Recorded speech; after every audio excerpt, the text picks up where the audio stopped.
Hi everyone, welcome back to the workshop, and it's review time again. Yes, this is the third review I've done in quick succession. I didn't do any for years and years, and all of a sudden this is number 3. Now I do actually have some repairs to do on the workbench, including my own EEZ BB3 power supply. Yes, it's developed a fault, but that's for another day. Today I've got a review of a Tomlov digital microscope. Now this is the TM4k-AF flex arm microscope. I've been looking for one to use in the workshop for at least a year now. The eyes are not what they used to be, and I do actually have reading glasses, including this sort of headgear flippable lens reading glasses here, which I use this all the time, but everybody else seems to be jumping on the digital microscope bandwagon, so I thought I'd give it a go. But I didn't just want to buy a cheap one. I did actually shop around, and I found the Tomlov website, and I actually contacted them. I said, look, if you send me a microscope, I'll review it on the channel, and I'll hopefully make use of it in the years to come. So this one here was supplied by Tomlov at no cost to me for the purpose of the review, so let's get on with it. Now, Tomlov do actually have quite a comprehensive website. I'll link it down below, where they've got some much cheaper microscopes, and as well as some more expensive ones. But this one here I thought seemed to fit my workshop quite well, so that's why I chose this one. And here is the user manual. You can see they've got a couple of different variants here. This is the one I'm looking at with the bench mounted flexible arm, 8-inch LCD, and the optical lenses hanging down from there. So let's get it unboxed, and then we'll look at assembling it. Here is the unit itself.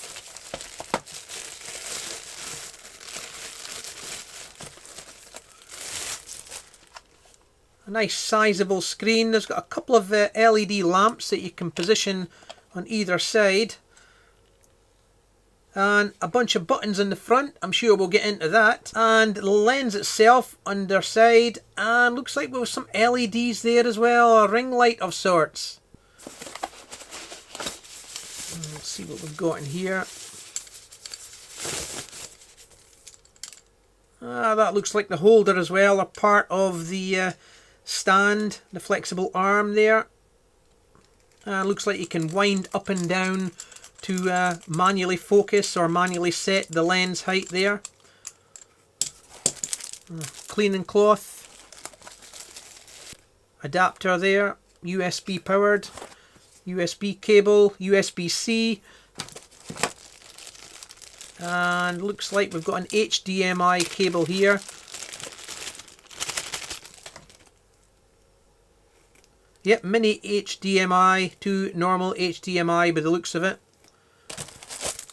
We've got a remote control. I didn't know there was remote capability. That's interesting. And it looks like in here we've got the actual arm itself. Yep.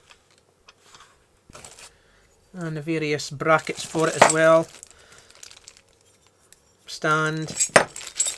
Looks like some of the kit there as well.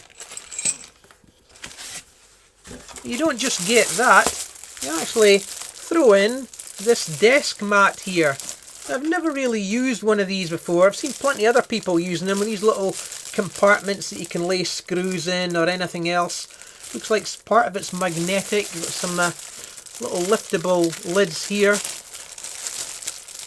So here is the actual user manual, and there is actually some installation instructions there.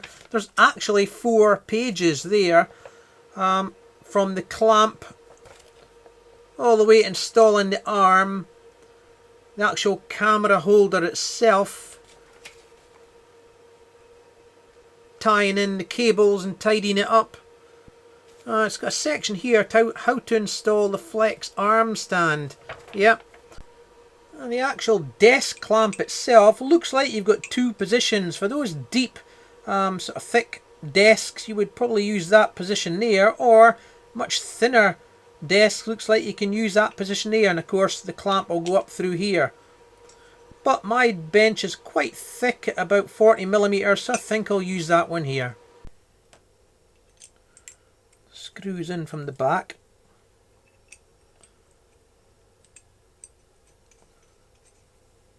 Supplied with an Allen key. And looks like next I screw in this here. And then next looks like I install the cup next. Comes with a screw.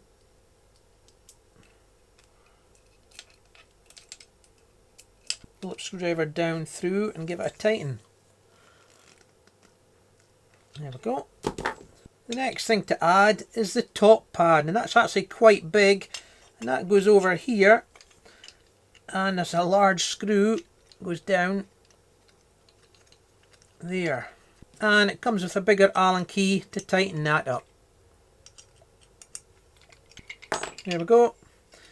And it comes with a gasket there to grip to the top of the workbench.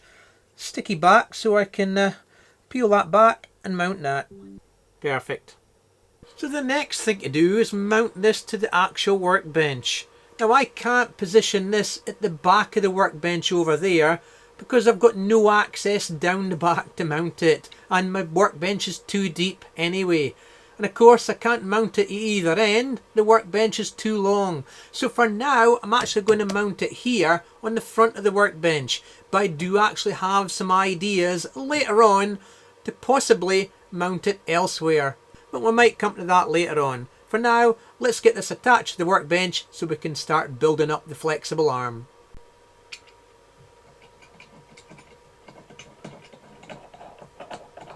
There we go, that's secure. Perfect. So let's take a look at the flexible arm itself. Now it's got this Velcro strip around it. A little word of caution here, I've removed these Velcro strips or tie wraps before, and you've got to be careful because it does tend to spring open. Whether this one does that, not too sure. Let's take a look.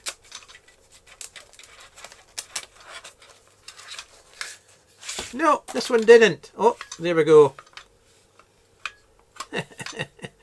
So let's get it attached.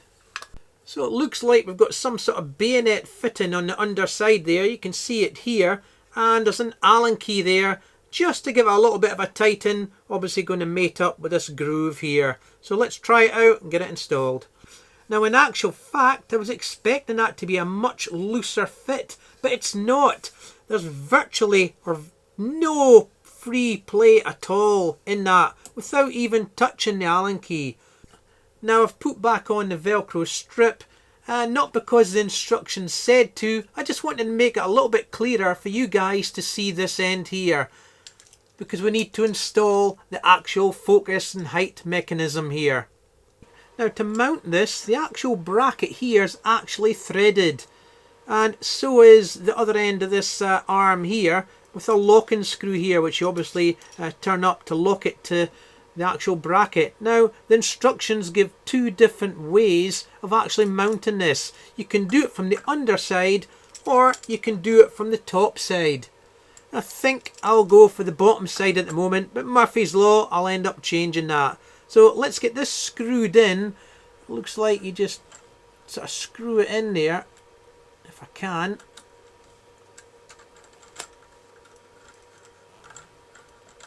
Wow, threads are not very good. Let's try it from the top side, see if I can clear the threads out. Wow, straight in from the top side, but just have a little bit of a problem there. Going in from the bottom side, and yep, and I can feel it cutting the threads as I'm turning it. So let's just go right through. Yeah, that's definitely right through now. I'll unscrew it and try it again from the bottom side again. There we go, got it in the end. Wow. I'll not put it too tight for the time being.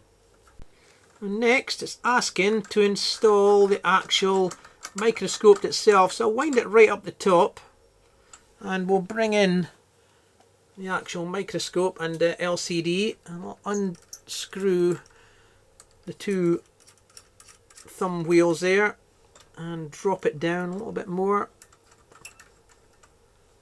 Now you can actually mount this microscope bracket here relative to this bracket here at any angle you want, like that there, and it's just a case of tightening up that thumb wheel screw there. But you also have articulation up here. You can make it at any angle you want. I think for the purposes of the video, I'm just going to put it dead straight, tighten that up, and we'll rely on this articulation here for pulling the LCD and the microscope round. And there it is, all tight, and as you can see, I can just pull that round like that there, and show you the other direction, and it actually folds back in itself quite a lot. Perfect. And of course I can mount it at any height, and then just rely on the actual adjustment here for mounting it up and down. Perfect. At the moment I don't know the working distance. I'm sure that's in the spec somewhere, but we'll come to that. Now the two cables that came with it that I mentioned earlier, the USB one is obviously for powering the microscope. But why have you got an HDMI cable? Well, according to the specifications, this microscope can deliver a picture to 3 separate simultaneous LCDs, the built-in one and perhaps 2 external ones from what I'm reading. Now on the back of the actual display, you've got the HDMI port, you've got a micro SD card slot there, and as a card fitted USB port for power, and then you've got this 5V output adjustment here, and that's for the 2 wing lights here for adjusting brightness. So let's get power into it and get it powered up. Well, before I power it up, it actually says please remove the protective film before using. Obviously, let me pull that off. There we go. And I'll put power on. Okay, as I put the adapter on, I've got a red LED here. I'm presuming just press the power button. Nothing yet. Try that again. Got to hold the button in. And we've got something on the display. Looks like we've got in a 4K 30 frames per second mode. So let me get a circuit board and put it down below the actual microscope and see what it's like. And this is the actual board I'm going to use for a test. You can see it's a surface mount and through-hole plated board, varying different heights of components there. I think that should be good enough for the test. So let me put it underneath. And we've definitely got something on the display. So down the front of the actual lens assembly, we've got some buttons. We've got 5 buttons, P1, P2, a positive, an AF button and a negative. So the P1 and P2 are for saving off focus distances for easy recall, and AF is obviously the autofocus mode, and I presume that the minus and the plus is the manual focus adjustment. So let me just press the AF and see what happens. Wow, look at that. Straight to it, and it's fast. And I don't know if you can see that, but that is pin sharp on the display. Let me try pressing that again. That's in AF mode. Wow. Now, I'm not sure if you noticed that, but when I first pressed the AF button, the MF up here, manual focus, actually jumped to AF as the actual microscope auto-focused the target. But then it jumped back to manual focus afterwards. So it looks like we don't have continuous autofocus.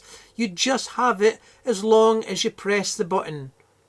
Whether there's any other modes for that, I'm sure we'll come to that. But this is how it works out of the box. So of course, as it's still in manual focus now, if I adjust the thumb wheels at the back to raise and lower the actual microscope, you can see it goes out of focus, and obviously I need to press the button again for it to refocus. Now there's not a lot to focus on at the moment, just some traces in the PCB, but it still seemed to do a good job. Let me move on to an IC and let's see how that responds. So let me just screw it up here, adjust that there, get further away from the target, press the AF button, And yeah, just like any other camera, it takes a second or two and it's pin sharp on the display. I really like the display.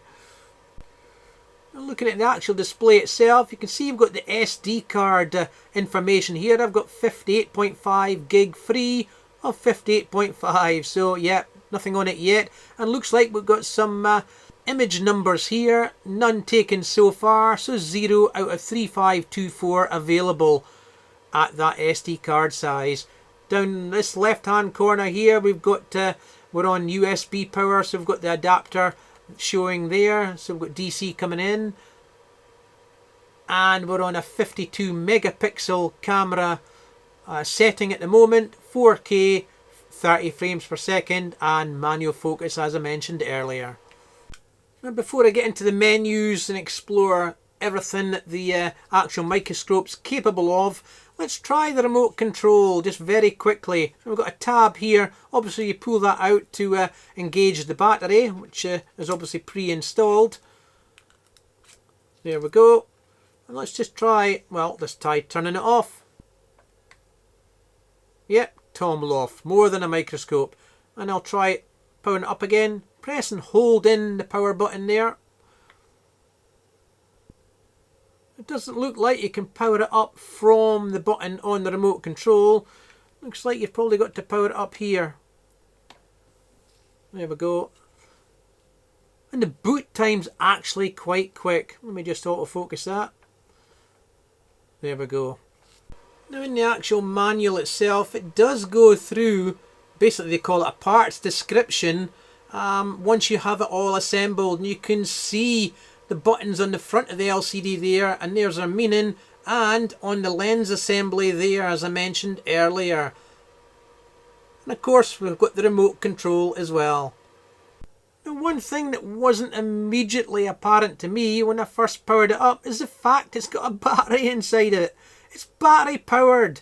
This is just used to charge built-in battery. And you can see I've disconnected it and we've got a battery indicator here. We're about 75% full. But I'll plug it back in for the purposes of the actual review. And according to specifications, you've got a built-in 2000 milliamp hour battery. Before we go any further, what I'd like to do is actually test the working range of the actual lens. According to the specifications, the focus range is from 1 centimeter to 21 centimeter. So that's actually quite high off of the workbench here. But the autofocus only works down to 2 centimeters from the workbench. So let's test that out. So I'll actually test the minimum first. Let's move it down. There, I'm about 40 or 50 millimeters off. And let's just try the AF again. And let's move an IC over. Or a component. There's a couple of resistors. Let's try AF again. Yep. And we'll go down even closer. I am about 20 millimeters now. Let's try that, see how it gets on. Yep, and it worked. Pretty dark down there. Oh, it's hunting. The autofocus is hunting. I think I'm right on the limit there for the autofocus. So let's bring in the wing lights.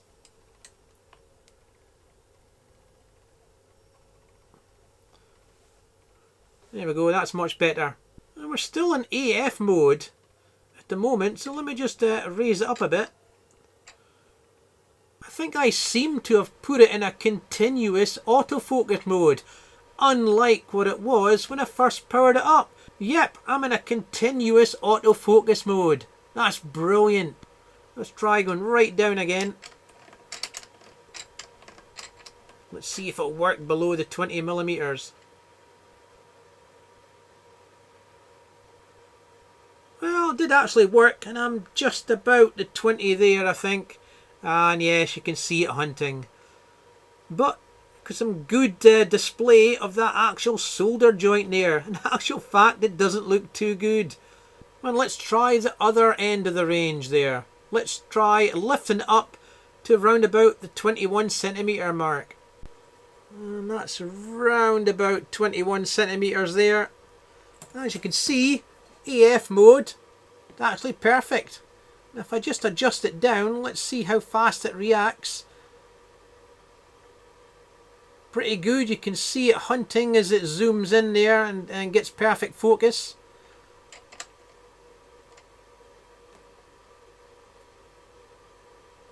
So whilst we're in continuous AF mode, let's just try winding it down here pretty fast. Let's just see how quick it reacts and autofocuses. You can see it hunting a little bit as it just gets perfect focus. Yep, no problem at all. Now the spec does say that the magnification is from 2 times to 2000 times. Now that's obviously relative to the distance that you have from the microscope to the actual target that you're trying to focus it in on. And that's where the 2 times to 2000 comes from. But you also have that digital magnification. And that's where you've got the buttons on the front here, the 2 arrow buttons. If I just press this one here, you can see we've got up in the corner, it's 1 times. If I keep on pressing it, you can see we've got this little pop-up here, which shows the original 1 times size. Keep pressing it, and you can see I'm doing a digital zoom in. And that goes all the way up to 4 times, I believe. Yeah, there we go. Now the next thing I want to look at is depth of field.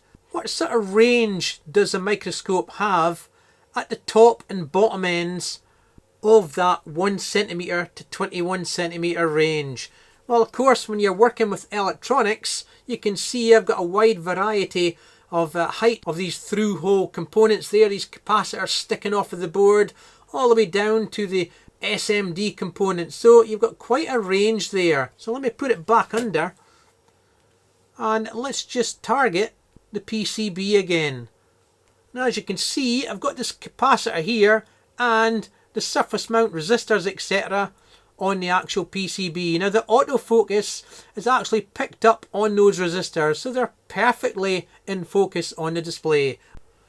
Okay, so I've worked out the actual focusing modes. At the moment I'm in full continuous autofocusing mode, as you can see with the AF up here.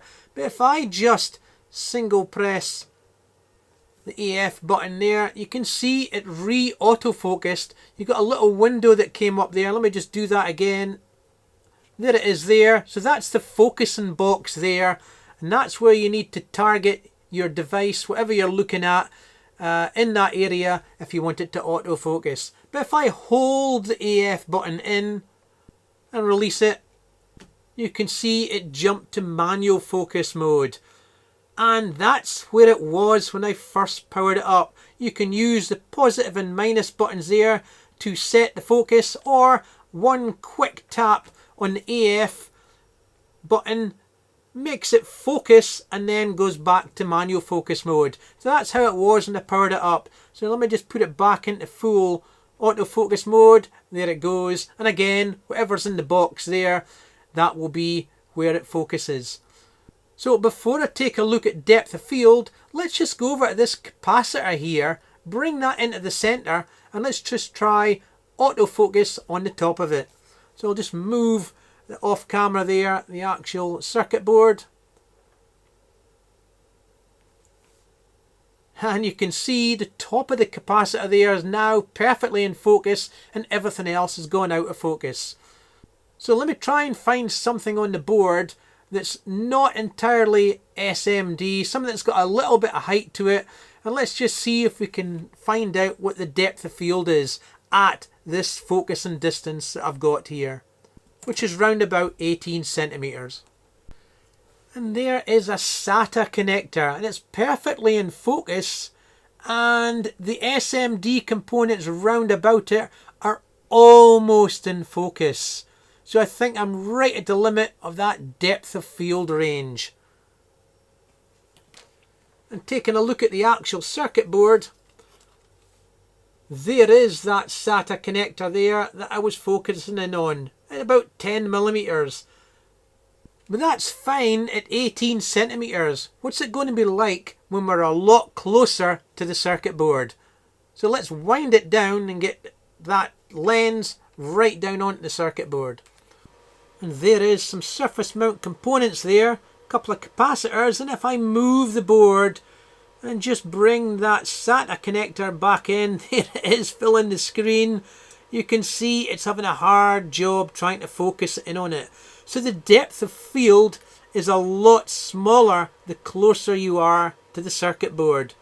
And in actual fact, right down on the circuit board, the tops of those capacitors are perfectly in focus, but I think the silk screen on the board is slightly out of focus. So the depth of field right down at what I'm around about 50 millimeters off the board there, you can see that the depth of field is quite small.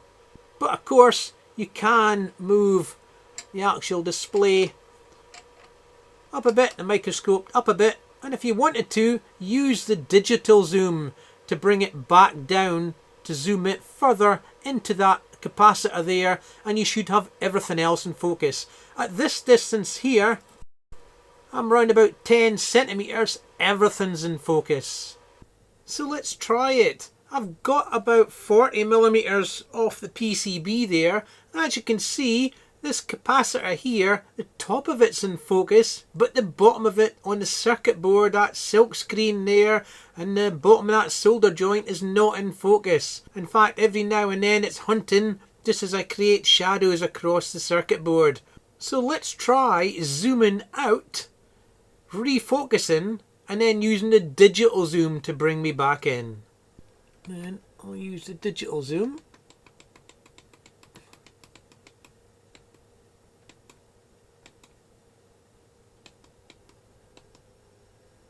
That's 1.8 times. And I hope you can see that we do actually have a better depth of field. So let's go further out.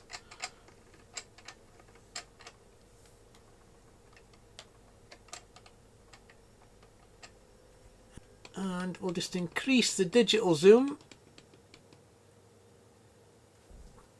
Just bring it back. There we go. Everything is a bit more in focus because the depth of field has increased. But before we go on and look at more, Tomlov actually sent me some photographs showing a little of what goes on behind the scenes. They have their own research and development team responsible for the design and development of their microscopes, working with their manufacturing partners to put those designs into production. Their microscopes are aimed at a wide variety of uses, from examining coins and other collectibles through education, hobby use, all the way to electronics assembly and repair. They've developed some interesting features over the years, including autofocus, flexible mounting arms, and 3D style multi-angle imaging.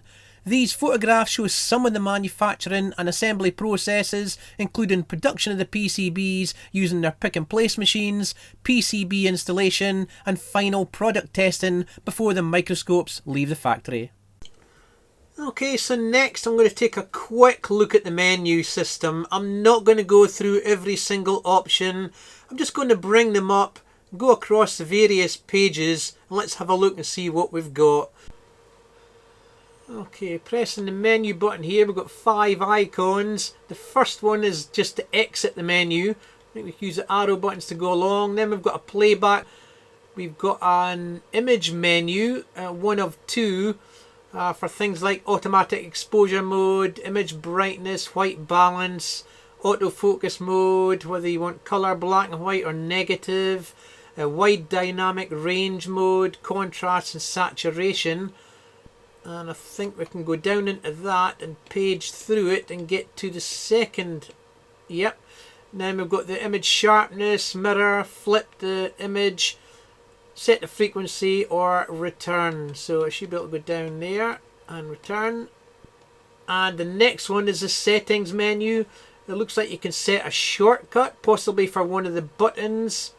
The photo size, 30 megapixel or 52, set to 52 at the moment. LCD brightness, automatic off, it's off at the moment. The language, date, time, obviously for the image stamps and video stamp. Version numbers, etc. And then we've got a marking menu for setting crosshairs on the display and the type of lines I believe that it can show. And that's basically about it for the menu system. So what do I think of this digital microscope? Well, I like what I see. I've never used one before, but I'm really enjoying the autofocus capability of it. There's no mucking around trying to set focus unless you want to use the manual focus mode. And the display is really nice, and it's fast. There's no lag at all from the camera to the actual display. And the working distance that you've got below the lens is really quite high, all the way up to 21 centimeters. And I think I'm going to find that really useful. And the digital zoom, which I'm not a fan of in traditional cameras, I'm liking that as well. The fact that you can compensate for having an increased distance between the target matter and the lens itself, you can still zoom in quite a bit using that digital zoom. It's a 4K lens camera combination. And the wing lights, well, they're just an added benefit to me. My workshop is quite bright anyways, but these really do seem to help illuminate the image, the circuit board here, without creating any hot spots. So I'm really enjoying them as well. And this easy to get to manual adjustment of the height works really well. The gearing's just about perfect there for moving the lens and camera up and down. And the articulated arm, I'm liking that as well. I know some cheap articulated arms tend to be a little bit loose or too stiff. This is balanced quite well, but the nice thing is it's adjustable as well. There is some tension adjustments. The only thing I need to worry about now, and I'll do that off camera, is where I'm going to mount this. Because as I mentioned at the start of the video, I can't mount this clamp at the back of my workbench. However, I do have a plan. I can drill 3 holes there on this pad here and basically just screw it onto the top of my workbench over there. And perhaps if Tomlov had put 3 holes on there to give that an option for the user, that might have been a little bit beneficial as well. So that's it, the Tomlov model TM4k-AF Flex autofocus digital microscope. I'll put a link down below that'll take you to the Tomlov website where you can have a look through all the models that they've got. But for now, that's it for this review. So thanks for watching, and remember you can always comment down below, and don't forget to like and subscribe. It really does help the channel grow. Thanks for watching.